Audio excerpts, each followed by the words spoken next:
I don't know why everybody always goes right to a fire starter. Yeah, a 15-pack of Bics will outlast you. Yeah, you know.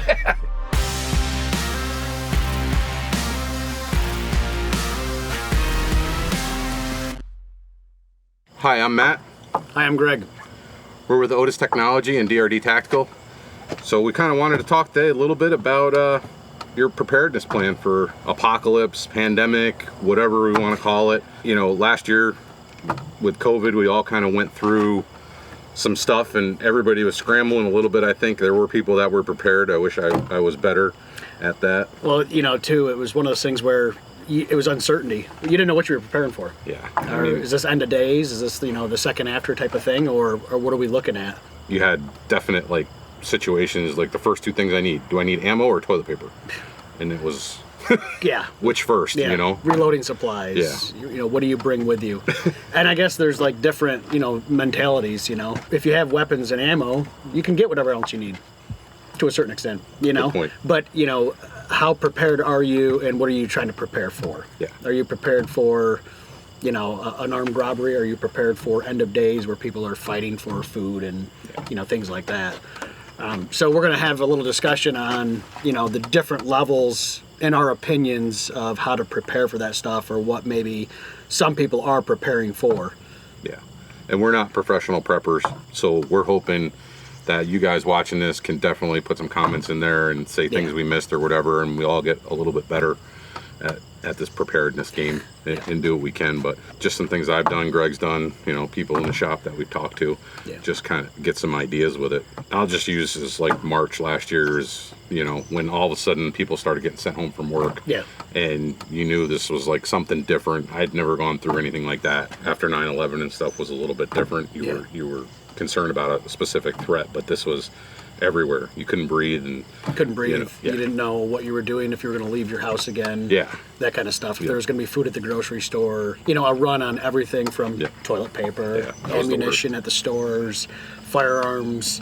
I mean, anything you looked for, it was gone. Yeah. So let's kind of start out. I mean, we've got some essentials to go with here and what we think you would need, but let's talk about your house right out of the get-go. I think a lot of people have the thought in their mind that they're going to do the Walking Dead thing, right? That, you know, we're just going to take a bag and we're going to walk around and just pillage and rampage, do whatever they want, right? And it's like, that's probably the worst case scenario if you had to do that, and I would not plan for that. Hunkering down, having supplies at your house, protecting that, those are things that you can, you know, it's not movie magic. These are simple things you can do. You know, I mean, you're probably going to lose electricity. Your cell phones aren't going to work. Do you have a plan? Yeah. Does your whole family have a plan of what you're going to do? I mean, for me, it's just with my wife and the dog, so I'm pretty good as far as that goes. Communication is, she tells me what to do, I do it, and that's it. So we're good. Well, you know, that's the thing too, is, you know, when you're preparing for this, you know, you couldn't find a generator, you know, because everybody's looking for whole home generation now because there's no freezers, there's no electricity, and when you knock out, you know, like a power grid, everything changes. From your medications to you name it. I just look at when your cell phone goes bad for a day and you can't do it. The panic you get from not having that communication. I usually stay in bed. Fetal position and just sit there. Yeah.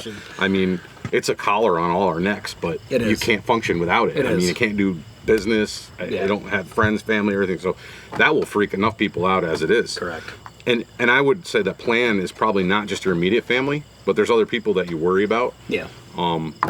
You know, my mom lives like 40 minutes away. She's by herself. So what do I do to make sure, what's our plan for, is she come to my house? Is it, for me, I would centralize everything because I don't need electricity for water. I've got a spring in that pumps into the house. It's gravity fed. I don't have to have that. So I'm good with water and stuff. And that's one of the most important things. Yeah. I've got wood heat. I'm not going to run out of that. I can cook on a wood stove. So this month or next month. Yeah. But, you know, so I feel like the house is the best place to start. And whether you're fortifying, and I'll say, you know, lumber, plywood's $80 a sheet. Buy it now because it's probably going to keep going up and up. And have some stuff around, some supplies. Did everybody feel like they had enough ammo? I don't know. I mean, no, I never do. If you went to the store, you couldn't find it. You couldn't get any. And I mean, people were begging, you know, your friends call you up and, hey man, could I just get a a case of this or case of that, and you're like, Yeah. I only have 10 of those. I don't know if it's like, and you want to help people out too. It's like, you're a community, right? You want to get through this, but you also, hey, I hate to say it, but you got to look out for you and yours. Yeah. And then, as you can, help others. So that's kind of some of the decisions. And if you plan it, I guess it's not as disruptive to it's just a natural move into, and what do the kids do? I mean, just the computers alone with having to do schooling and everything else. Do we have some books at the house that your kids could actually learn if we didn't have electricity for a while? I mean, what? And you talk about the preparedness plan, and I think that's the most important piece. We travel for a living. Yeah. So, okay, you're in, we're at Fort Bragg, North Carolina tomorrow. Yep. Everything goes down. My kids are at school, my significant other is somewhere else. What is the plan at that point? Okay, I'm going to try to get home, but where am I going? Yeah. Where are they going to be? Where are we going to be? How do we meet up? How do we communicate? That kind of stuff. So, I mean, that's obviously end of days type of scenario. Right. But still, it's worth having that conversation. If something happens and communications are knocked out, what's the plan? Where are we going to go? Yeah. You got to have that done before the situation arises. And, people plan fire drills in their house. Correct. Your kids, what room do they go to if something's going? So it's just a natural progression of doing that, you know? And so having that plan and stick to it and refresh it, once a year, whatever it is. Hey guys, something might have changed. Yeah. You might have bought a camp somewhere that's well fortified and you feel like you can off the grid there and stay as long as you want. Well, that might be the spot then. Correct. And how are you all going to meet up there and get there? So those are kind of the things with that. Water. That's a big thing for a lot of people. Everybody needs water. You can go days without food. Whether you drop tabs in water or you're boiling water or you have a filtration system of some sort, that is very important. Yep. Correct. Yep. I mean, even sometimes to the point where there's a big storm or something, man, fill up the bathtub. You could always make gin. Yeah. Good point. Which we didn't talk about going out and buying that too before you. Well, it's good for antiseptic, right? Yeah. That's what we're doing. That's what I meant. We can talk about, I guess more of a comprehensive list of the things that you probably need to survive, or if we're going to go out and pillage the neighborhood for other supplies we need. How do you prepare for that? You're making me happy. You're making me happy. My neighbor's got this big flat screen. I really need So we're going to need a generator to run the flat screen. Yeah. Let's talk about not an official bug out bag, but what we have from some emergency stuff to keep in the vehicle. Yeah. What do we have in a range bag? Just to know, I can transport, I still can fix a gun if I need to, things like that. So, I mean, just this little pack, there's loaded with just little, ponchos, rain ponchos. They seem silly. They're cost you $1. They could save your life if it's bad out. You don't want to get hypothermia. We got hand warmers, little first aid kit, things like that. I mean, they seem silly, but you put it all together, you got a pretty decent kit. Glow sticks. You got no batteries. It's a one and done, but you got to signal somebody or do something, a whistle. Everybody thinks, I don't need a whistle, ever, right? Try to whistle when you're super cold. It doesn't work. Yeah, exactly. And you're like, I can't believe I can't whistle right now. Yeah, so waterproof matches. There's nothing wrong with having a lighter. Everybody's like, I watch Naked and Afraid. I can build a fire. Yeah, try it. Bics work every time. Yeah, I mean, even if they get wet, you can dry them out and they will work. But it's way easier to start a fire with a lighter. Yeah. I don't know why everybody always goes right to a fire starter. Yeah, it's like if you've ever, it looks cool, and you see people.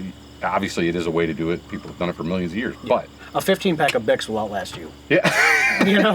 It's just way. Yeah. So simplifying things too. We don't have to make it as hard as having a good pair, any kind of gloves, anything like that. Protect your hands when you're working. These are like a roadside flare thing. Bungee cords, duct tape, zip ties. What? Not that kind of kit. We were talking about those little flashlights. You pop a thing, grind it like that, and so you don't need batteries for it, but you'll still have some kind of light. They're not the brightest, correct, but it's something. I mean, necessities. A good toe strap. You can use it for multiple things, So, paracord. You can't have enough of that stuff. You can use it for everything. Yep. Some fishing hooks. I would throw that in. Oh yeah. Just you know, every little thing, they don't take up a lot of room, but throw yourself a kit together. You'll always add on to it. I got a tarp in this one. Why do I need a tarp? I need a shelter. So you got a space blanket in there. You're going to survive overnight if you're stuck, broke down, can't get back home. You need to stay out. These are all things that'll help you for sure. I don't know. You have a flashlight. That you said those are important, but like you said, batteries. Correct. You know, if you're running this thing on whatever lumens, and you're burning power quick. Yeah. You know, that's where the nice crank one is great, because you're not burning as much power. Yeah. You know, other things, you know, to keep in mind too. You know, if you're heading out in the truck, I mean, to have things, a shovel, you know, random things, you get stuck. You know, some of those simple things that you overlook until you need it. A bag of lye, some cinder blocks, some chain, chicken wire. Wait, different bag. My different bag. Okay, never mind. Yeah. Yeah, you're right. Though. Just simple stuff like that you can keep in there and have. When you need it, you have it. Just a straight block of wood. Yeah. I don't know how many times it broke down in the woods or something, and you got to jack your truck up. Well, this much space, and your jack only goes up this far. You know, so now you're trying to find a rock or something to balance it on and everything. Just a block of wood, you can do a lot with. So, range bag. You know, this is my everyday. I keep in the truck for a range bag, but easily could be a go bag, a bug out bag, whatever you want to call it too. Normal things I keep are Otis kit. Yep. I mean, I can clean and get functioning any gun that I have with just this kit. I mean, it's bare bones, but you can do everything with it. Yep. So that's probably pretty important. Eyes and ears. I mean, something happens, you get something in your eye. I mean, like you said, you can't go to the doctors, you can't, so you got to protect things like that. Your hearing protection, the same thing. I always keep, you know, quite a bit of ammo. That's one of the things to do. Neck gaiter. You're like, well, it's 80 degrees out, right? But even in the mornings and stuff like that, you can wear them at a hat. Neck gaiter keeps you warm. Wipe your face off. There's a lot you can do with it. So things like that. You know, anything you could think of. A set of gloves, like warm gloves, not just like work gloves or something like that. A little screwdriver set. You know, a little 8-in-1 pistol toolkit. You can do ARs. You've got enough things to push pin, things like that. So just simple little things. A Leatherman tool. Basic maintenance on your firearms or whatever the heck you're doing. Yeah. Yep. I mean, I keep a couple pistols in here, some different calibers. We've talked about 9.45, 40s, 10 mils. The one thing I'll probably say is you will come across 9s, most people, right? If you trade for ammo, whatever, 9's probably the easiest. But maybe you come across something else, it's nice to have a firearm to go with that. That's why I buy one of everything. I've got a fire starter on it and a solid blade knife. So folders are nice because you put them in your pocket or whatever, but if you're actually going to go in the bush and work, a straight blade, I mean, you can chop wood, you can hit this with another stick and actually make kindling. You just do, it's really functional. You could pry with it to a point. So a straight blade, super important. This does have a sharpener and a fire starter on it also. Again, I'd rather have a lighter every time, but I got it, I guess, is, you know, as a backup. You know, with the bug out bag, I think it's, you know, more of like, you know, your flashlights, your radios, firearms, ammunition, some tools, a cleaning kit, you know, fishing tackle of some sort, your ropes, whistles, that kind of stuff, everything that you would need to survive if you had to just go. Yep. You know, maybe there's a small amount of, you know, high protein, you know, energy bars, you know, maybe water filtration, whether it be like the straw or the tablets or something like that, that you have that if you need to just go. Something that you can carry water in, whether it be a plastic jug or like a metal pan that you can boil if you need to. Yep. You know, those are some of the, I think, very important pieces. Keep a metal can in the truck with a roll of toilet paper in it. Yeah. And I mean, there's several uses for that. You can make a sterno, just out rubbing alcohol in there and do that. You have toilet paper. Yep. I mean, it's important no matter what. I've lost too many good socks and shirt pockets. Yeah. So that's good to have. But also that can, you can melt snow, you can purify water, you can do a lot of stuff with just an old metal can. Let's be serious. If we're going to do this thing, we're going down south. I'm not staying here for the winter. Nah, well, yeah, you're right. Yeah. So, we talked about house guns. What about in your vehicle? Something small and discreet. That's a little boomstick in the vehicle. Yeah, I mean, this is a little DRD Aptus, and this is a pistol. It's a pistol brace on it. This rides in my truck all the time. Yeah, you can swing that out of windows, doors easily. Whatever you have to do. Yeah. And I have a 5.56 barrel and a 300 blackout. So depending on what I'm doing, what my ammunition situation is, whatever, it's nice to be able to switch back and forth also with that. But truck guns are pretty important. Yeah. You know, I don't think of sidearms as always a truck gun because generally you have it on you. So I don't think about it like that. But an actual gun in the truck besides your sidearm is probably pretty important. The last thing I want in a gunfight is a sidearm. I feel like I have an unfair disadvantage. Yeah, I mean, even a pistol like this, you're still way more accurate. Oh, yeah. You know, it's like, it's night and day. Yeah. You know, if you can get back 40, 50 yards in a situation, you're going to come out on top. Correct. So you work everything else you can back to final thing is a sidearm. Yeah. So one thing I wanted to follow up on is the gun maintenance part again. And we talked a little bit about it, but let's face it, we are a gun cleaning company, and I don't know, we got to pay the bills, right? So let's talk about it, having a good quality kit for cleaning. I mean, there's some cheaper ones out there, obviously. Ours are kind of more for the professional. There. You know, because you can do everything. They're USA made. The quality is there. Yeah. It's going to last a long time. Yep, it's built to last for Yeah. sure. This kit here is our 750 tactical, and I mean this does everything from a 17 cal up to a 12 gauge shotgun, all in this small compact kit. So this will clean every firearm you have. It's got solvent with it. You've got steel cables; they're not going to break.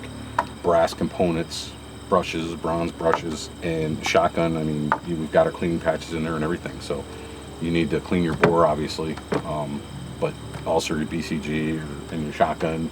You know, I mean, there's always something to clean on and make sure they function because your life's literally depending on it in this situation. Yep. So it's good to have a good quality kit. And as far as using it goes, I mean, we've got a ton of content out there for, you know, gun cleaning. Definitely people should go and watch them now when you have electricity and, you know, be familiar with it. Make sure that you understand how to use it on different platforms and where you're going to keep it. Just an idea, maybe they buy two. Maybe they buy two. Maybe they keep one in their vehicle and one in their bug out bag and one in the house. Maybe they buy three. Yeah. I mean, I don't think you can have enough, right? It's like golf clubs. You need a lot. You know. So, but really, seriously, I mean, one good quality kit will help you. Two would be better. Yeah. So keeping one in your glove box or in your truck, in your bug out bag, your emergency kit, and then one in the house. You know, I like to think that I could take one and move it from spot to spot, but I forget it. I do it all the time. Yeah. I mean, so just keep them, make them easy, have it with you, and you know, something goes down, you can fix it, you can work on it, you can clean it. If you're carrying this through the woods and you drop it in the mud, what are you going to do? Well, I can break it down right there and clean it. So kind of let's circle back and touch base. I know we covered a lot of material. Yeah. We definitely probably left a lot of stuff out. So hopefully some of the people watching will go in the comment section and help us out and add some extra so we can get a more complete plan and kit and what we need to do also. I mean, the more we kind of use it as a community, the better. Yeah, so, prepping's been around for a while. There's a lot of lists. There's a lot of comprehensive, you know, things that you can look into for it. We just kind of played around a little bit today. It's not... Had a little fun with it. Yeah, I mean, it is very important. Yeah. I think we have a pretty good idea what we're going to do. Yeah. But there's always extra things that we forget about, so... It'll be interesting to see in the comments, too, you know, different plans that people have and what their list looks like. Yeah. So if people like the video, they should probably click on the like button. Yep.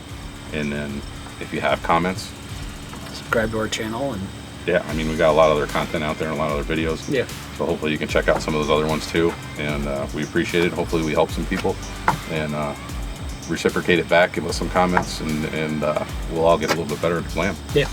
Sounds good. All right. Thank you guys for stopping in. Yeah, let's go forage.